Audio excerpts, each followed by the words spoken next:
क्या आप जानते हैं कि पढ़ाई करने का मतलब क्या होता है? क्या पढ़ाई करने का कोई विज्ञान भी है क्या? या फिर पढ़ाई करने की कोई कला भी होती है? अगर ये सारे सवाल आपके भी मन में आ रहे हैं, तो इस वीडियो को पूरा देखिएगा। निश्चित तौर पर यहाँ से आपके सवालों के जवाब मिल जाएंगे। आज के समय के विद्यार्थियों को यह विश्वास दिला पाना आसान काम नहीं है कि अध्ययन की भी कोई कला होती है। लेकिन मैं जिन बच्चों को पढ़ाता हूँ, जो लगातार मेरे संपर्क में रहे हैं, उनके पास मेरी इस बात को झुठलाने का कोई उपाय नहीं रह गया है। उन्हें यह मानना ही पड़ा कि अब किसी भी विषय को पढ़ने, देखने, समझने और दिमाग में बनाए रखने तथा उसे दूसरों को बताने का उनका पूरा ही ढंग बदल चुका है। और वह पब्लिक स्कूल मेरे बातों को प्रमाणित भी करता है, क्योंकि सीबीएसई की परीक्षा में उनके यहाँ का परिणाम 100% रहा है। और ऐसे वैसे नहीं, प्रथम श्रेणी की बहुलता के साथ 100% परिणाम रहा है उनका। आप मेरी बात को सुन रहे हैं, इसका मतलब है कि आपके पास अध्ययन करने का आपका जो अपना तरीका रहा है, उससे आपको आपके मनचाहा परिणाम नहीं मिल पाया। मुझे नहीं मालूम कि आपको कभी यह बताया गया है या नहीं बताया गया कि अध्ययन करना अपने आप में एक कला होती है। यह सिर्फ कला ही नहीं, बल्कि एक विज्ञान भी है। जहाँ तक मेरा अपना अनुभव है, इसके बारे में मैंने जितने भी लोगों से बातें की हैं, लगभग सभी ने मुझे निराश ही किया है। मुझे उनका यही उत्तर मिला कि हम पढ़ते रहते हैं, बस पढ़ते रहते हैं। अब इनमें जानने जैसी क्या बात है? लेकिन मैं बचपन से ही इसके प्रति बेहद उत्सुक रहा हूँ। मेरे ऐसे साथी मुझे हमेशा बहुत आकर्षित करते रहे हैं, जो पढ़ने में मुझसे बहुत कम थे, लेकिन नंबर मुझसे हमेशा ज़्यादा लाते थे। हालांकि पढ़ता मैं भी ज़्यादा नहीं था, लेकिन उनके अनुपात में नंबर अधिकांशतः मेरे कम ही आते थे। मेरे लिए शुरू से ही यह समस्या ब्रह्मांड के रहस्य को जानने की समस्या से कम नहीं रही। लेकिन जब किसी समस्या के प्रति जिज्ञासा बहुत बढ़ जाती है, तो आप ही उसका समाधान निकालने में लग जाते हैं। मेरे साथ भी कुछ ऐसा ही हुआ। समाधान निकालने के लिए मैंने अपने अनुभव के साथ साथ सैकड़ों सफल और असफल लोगों के भी जीवंत अनुभवों का आत्मसात किया। उससे कुछ निष्कर्ष निकले और उन निष्कर्षों का प्रयोग किया, कसौटियों पर कसा और फिर उन कसौटियों पर खरे उतरे। उन नियमों को मैंने मान लिया। मैं यहाँ आपसे कुछ ऐसे ही अनुभव सिद्ध तथ्यों को आपके साथ बांटने जा रहा हूँ। मेरा पूरा विश्वास है कि ये बातें आपके लिए बेहद लाभकारी सिद्ध होंगी, बशर्ते कि आप इन्हें अपने अध्ययन की पद्धति में जितना भी संभव हो सके उतारने का प्रयास करें। आमतौर पर हम सभी कला और विज्ञान को अलग अलग मानते हैं, लेकिन यदि गहराई में जाकर के देखा जाए, तो ये दोनों आपको एक ही सिक्के के दो पहलू मालूम पड़ेंगे। कला का अर्थ क्या होता है? कला का अर्थ है कि किसी भी काम को अच्छे तरीके से करने की जानकारी। हम सभी गाते हैं और गुनगुनाते हैं, लेकिन जब हम गाने की कला को जान लेते हैं तो हम गायक बन जाते हैं। हम सभी कुछ न कुछ तो खेलते ही हैं, लेकिन जब हम इसे अच्छे तरीके से खेलना सीख जाते हैं तो हम खिलाड़ी बन जाते हैं। हम सभी पढ़ते हैं, तो क्या हम यह नहीं कह सकते हैं कि जब हम अच्छे तरीके से पढ़ने लग जाते हैं तो अच्छे अध्ययन करने वाले हम विद्यार्थी बन जाते हैं? विज्ञान क्या है? ज्ञान का व्यवस्थित रूप ही विज्ञान है। वैदिक ग्रंथों में विज्ञान को व्यवहारिक ज्ञान कहा गया है। जब हम ज्ञान को प्रयोग में लाने लगते हैं तो वही विज्ञान बन जाता है। विज्ञान का अर्थ केवल रसायन विज्ञान, भौतिक विज्ञान या जीव विज्ञान नहीं होता है। विज्ञान बहुत व्यापक है। जहाँ भी एक निश्चित व्यवस्था होगी, वहाँ पर ही विज्ञान होगा। हम जो जीवन जी रहे हैं, वह एक निश्चित व्यवस्था के तहत ही चल रहा है।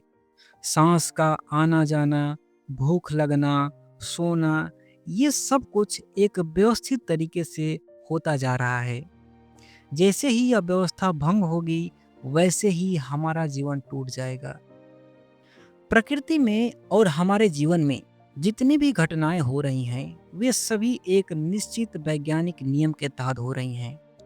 तो फिर भला हम अपने अध्ययन करने को किस प्रकार विज्ञान से परे रख सकते हैं? मैं समझता हूँ कि अध्ययन करना तो शायद विज्ञानों का भी विज्ञान है। यह एक अद्भुत विज्ञान है। अद्भुत इस मायने में कि पहले तो हम पुस्तक को पढ़ते हैं, फिर पढ़े हुए भाव और विचारों के प्रतिबिंब अपने मस्तिष्क पर बनाते हैं। हमारा मस्तिष्क उनमें काट-छाँट करके उन्हें संजोता है। यहाँ तक कि हमारा मस्तिष्क उनमें अपनी तरह से नई बातें डाल करके उनका रूप बदल देता है। फिर कुछ निश्चित समय तक इन्हें अपने मस्तिष्क में बनाए रखता है। कुछ समय बाद इनमें से कुछ को हमेशा के लिए नष्ट कर देता है, और जब कभी इसकी ज़रूरत पड़ती है तो वह हमें निकाल करके देता भी है। यहाँ आप इसकी तुलना कंप्यूटर की प्रक्रिया से कर सकते हैं। आप जो कुछ भी टाइप करते हैं, वह मेमोरी में चला जाता है। उसकी आप एडिटिंग करते हैं, फिर आप उसे सेव कर देते हैं। जब उसकी ज़रूरत पड़ती है, तब आप उस फाइल को ढूँढ करके स्क्रीन पर ले आते हैं। मेरा आपसे प्रश्न केवल यह है कि यदि कंप्यूटर विज्ञान है, तो फिर क्या हमारा मस्तिष्क विज्ञान नहीं हो सकता? मस्तिष्क तो एक विलक्षण कंप्यूटर है। यह कंप्यूटरों का भी कंप्यूटर है। इसीलिए मैंने अध्ययन को विज्ञानों का भी विज्ञान कहता हूँ। लेकिन अध्ययन केवल विज्ञान ही नहीं है, क्योंकि अध्ययन करने का ढंग प्रत्येक व्यक्ति के अनुसार बदल जाता है, जबकि विज्ञान में ऐसा नहीं होता। विज्ञान के निष्कर्ष हमेशा एक ही रहते हैं, फिर चाहे उसे कोई भी निकाले। लेकिन अध्ययन के साथ ऐसा नहीं होता है। स्वामी विवेकानंद के लिए किसी पुस्तक को एक बार पढ़ लेना ही पर्याप्त था, जबकि आम विद्यार्थी उसे 50 बार पढ़कर भी उतना याद नहीं रख पाता है। यदि अध्ययन एक शुद्ध विज्ञान होता, तब तो सभी के लिए एक ही घटना घटती। चूंकि ऐसा नहीं हो रहा है, इसीलिए हमें यह मानना पड़ेगा कि यह एक कला है। जब किसी काम को करने का नियम तो एक होता है, लेकिन उसके करने के ढंग अलग-अलग हो जाते हैं, तो वह प्रक्रिया कला बन जाती है। जैसे चित्र बनाने का नियम है, लेकिन जितने लोग चित्र बनाएंगे, सबके अपने-अपने ढंग होंगे, और जितने लोग कविताएं लिखेंगे, उन सब की अपनी-अपनी कविताएं होंगी। तो इसका सीधा सा मतलब यह हुआ कि यह जानना कि कैसे होता है, यह विज्ञान है, तथा यह जानना कि कैसे किया जाता है, यह कला है। ठीक यही बात अध्ययन के साथ भी है। अध्ययन की अपनी एक निश्चित वैज्ञानिक पद्धति होती है, लेकिन जब इस पद्धति का उपयोग किया जाता है, तब हर विद्यार्थी के साथ अलग-अलग तरह की घटनाएं घटती हैं। इसका कारण बहुत साफ है। पढ़ने की पद्धति तो एक है, लेकिन पढ़ने वाले तो एक नहीं हैं। प्रकृति ने हर व्यक्ति को हर दृष्टि से अलग-अलग बनाया है। प्रत्येक की रुचि अलग-अलग है। हर एक की मानसिक और शारीरिक क्षमताएं अलग-अलग हैं। प्रत्येक के जीन्स अलग-अलग हैं, और हर एक की परिस्थितियां और वातावरण भी अलग-अलग हैं। इसीलिए यह भी स्वाभाविक ही है कि अध्ययन का नियम एक होने के बावजूद उसके परिणाम अलग-अलग प्राप्त होते हैं। लेकिन इतना जरूर है कि जो भी पढ़ने की इस कला को समझ लेगा, वह निश्चित रूप से अपने परिणाम को बेहतर बना लेगा। या तो हो सकता है कि तुलनात्मक दृष्टि से वह दूसरों से अधिक बेहतर न हो, लेकिन यह नहीं हो सकता है कि वह तुलनात्मक दृष्टि से स्वयं से बेहतर न हो। यह संभव ही नहीं है। बदलाव होगा और पक्के तौर पर बदलाव होगा। यह प्रकृति का एक शाश्वत नियम है कि जब कोई भी काम व्यवस्थित तरीके से किया जाता है तो उसके परिणाम पहले से बेहतर ही होंगे। जंगल में पेड़ उगते हैं, बिना देखभाल के वे बड़े भी हो जाते हैं, लेकिन इसका मतलब यह नहीं है कि उन्हें देखभाल की जरूरत ही नहीं है। यदि इन्हीं पेड़ों को व्यवस्थित तरीके से लगाया जाए और उसकी देखभाल की जाए तो वे ही पेड़ पहले की अपेक्षा तेज गति से बढ़ेंगे और अधिक व्यास वाले तथा अधिक लंबे भी होंगे। हमें इस तथ्य को स्वीकार करना ही होगा। मैं यहाँ कुछ ऐसी बातों की चर्चा करने जा रहा हूँ जिसे सुनकर के अभी आपको लग सकता है कि इन बातों का भला अध्ययन की कला से क्या लेना देना है। सच पूछिए तो अध्ययन की कला अपने आप में इतनी अधिक व्यापक और गहरी है कि जब तक इसकी सारी बातों को बताया न जाए तब तक आप इस कला को पूरी तरीके से नहीं सीख पाएंगे। अध्ययन का सीधा सीधा अर्थ तो पढ़ना ही है। व्यापक अर्थों में अध्ययन करने का संबंध केवल किताब पढ़ने से नहीं होता। आप एक व्यक्ति के व्यवहार का अध्ययन करते हैं। आप एक तितली की गतिविधियों का अध्ययन कर सकते हैं। आप पर्यावरण का अध्ययन कर सकते हैं, भले ही आप उसे पर्यवेक्षक कहें, लेकिन यह मूलतः अध्ययन करना ही होता है। यह बात जरूर है कि हम जिस बात की चर्चा करने जा रहे हैं उसका संबंध पुस्तक के ही अध्ययन करने से है, लेकिन अपनी व्यापकता में अध्ययन का अर्थ हो जाता है कि किसी भी बात के बारे में जानना, यही अध्ययन है।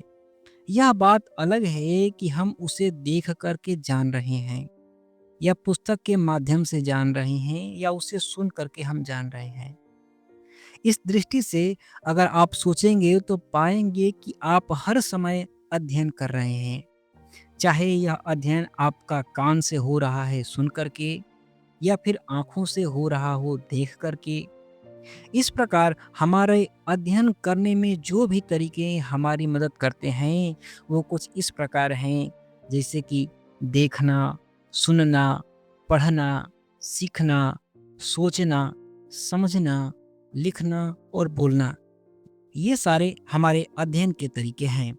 यानी कि हमारा कोई भी वह काम जिसमें हमारा मस्तिष्क शामिल है एक प्रकार से हमारे अध्ययन की गतिविधि बन जाती है।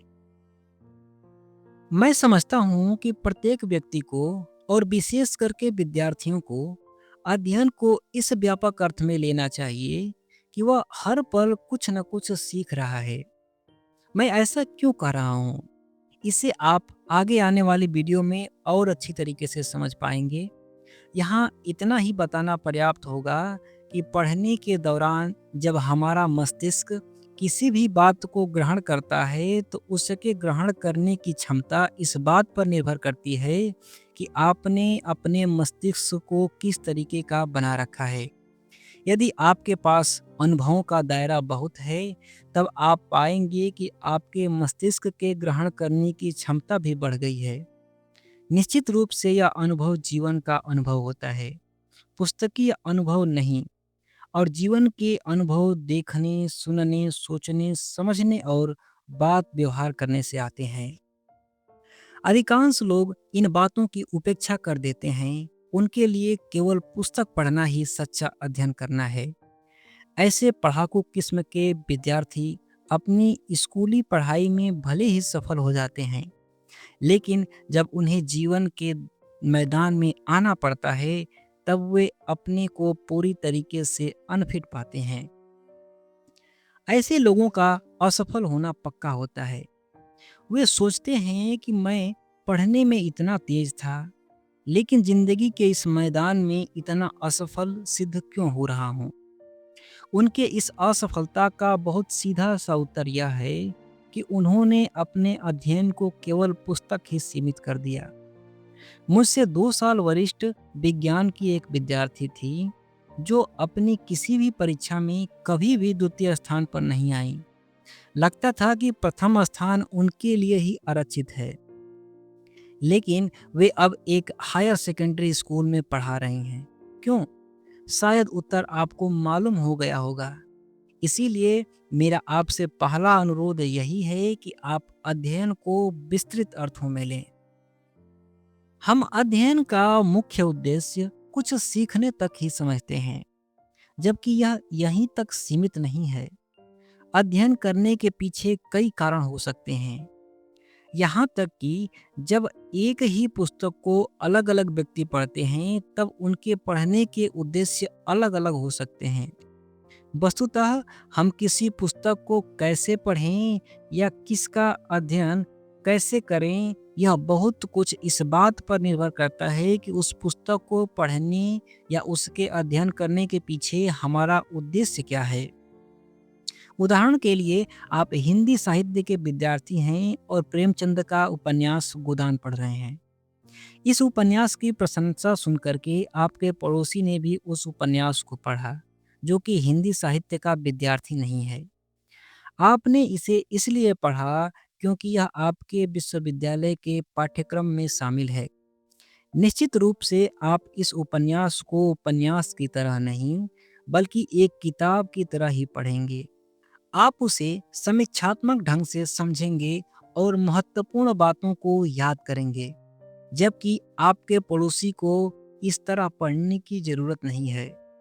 उन्होंने उपन्यास को केवल आनंद के लिए ही पढ़ा है। स्वाभाविक है कि उनके पढ़ने का तौर तरीका आपसे बिल्कुल अलग होगा। आपने अक्सर देखा होगा कि रेलवे प्लेटफार्म पर बिकने वाली किताबें इस तरह की होती हैं, जिन्हें आप सफ़र में आराम से पढ़ सकते हैं।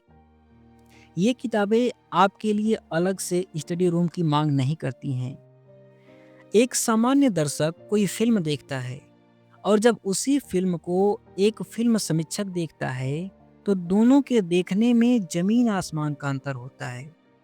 चूंकि आम दर्शक का उद्देश्य मनोरंजन करना है, इसीलिए उसके ध्यान का केंद्र बिंदु फिल्म की कहानी, फिल्म के गीत, फिल्म के संगीत और नृत्य आदि होते हैं। जबकि समीक्षक के केंद्र में इसके साथ ही फोटोग्राफी, संपादन आदि भी न जाने अन्य कितनी छोटी छोटी बातें शामिल होंगी। आम दर्शक फिल्म देखता है, जबकि एक समीक्षक फिल्म को देखता नहीं, बल्कि फिल्म को पढ़ता है। आपके लिए और मेरे लिए सूर्यास्त का दृश्य एक मनोहक दृश्य होता है, जबकि यही दृश्य एक फोटोग्राफर के लिए रचनात्मकता का अद्भुत क्षण बन करके उसे तनाव से भर देता है। मैं समझता हूँ कि इन उदाहरणों से यह बात स्पष्ट हो गई होगी कि एक ही विषय अलग-अलग व्यक्तियों के लिए अध्ययन के अलग-अलग रूप को प्रस्तुत करता है, और हमें इस बारे में पूरी तरीके से सतर्क होना चाहिए। सामान्य तौर पर किसी भी अध्ययन के पीछे मुख्य रूप से 3 उद्देश्य हो सकते हैं। पहला उद्देश्य हो सकता है मनोरंजन करना। दूसरा उद्देश्य हो सकता है कि परीक्षा में उत्तीर्ण होने के लिए अध्ययन किया गया हो, या फिर तीसरा इसका उद्देश्य हो सकता है कि समझ को विकसित करने के लिए अध्ययन किया गया हो। मैं यहाँ आपको इस बात के प्रति विशेष रूप से सतर्क करना चाहूँगा। हालांकि मैंने परीक्षा उत्तीर्ण करने के लिए तथा समझ विकसित करने के लिए दोनों को अलग-अलग रखा है, लेकिन बहुत से मायनों में ये एक भी हो जाते हैं। यदि आप किसी विषय के बारे में अपनी समझ को बढ़ा लेते हैं, तो परीक्षा में अंक लाना अधिक सुनिश्चित हो जाता है। फिर भी कुछ विषय ऐसे होते हैं जिन्हें शुद्धतः परीक्षा की ही दृष्टि से पढ़ा जाता है। उसमें अपनी समझ विकसित करने की संभावना भी काफी कम रहती है। इसीलिए मैंने इन्हें अलग-अलग रखना उचित समझा।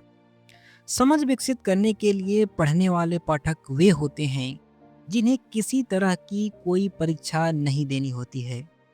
फिर भी वे पढ़ते हैं ताकि अपने समय का समुचित उपयोग कर सकें, अपने ज्ञान में निरंतर वृद्धि कर सकें, अपने मस्तिष्क को तरोताज़ा बनाए रख सकें, अपने दिमाग को कसरत करा सकें तथा उससे जीवन के बारे में अपनी समझ बना सकें।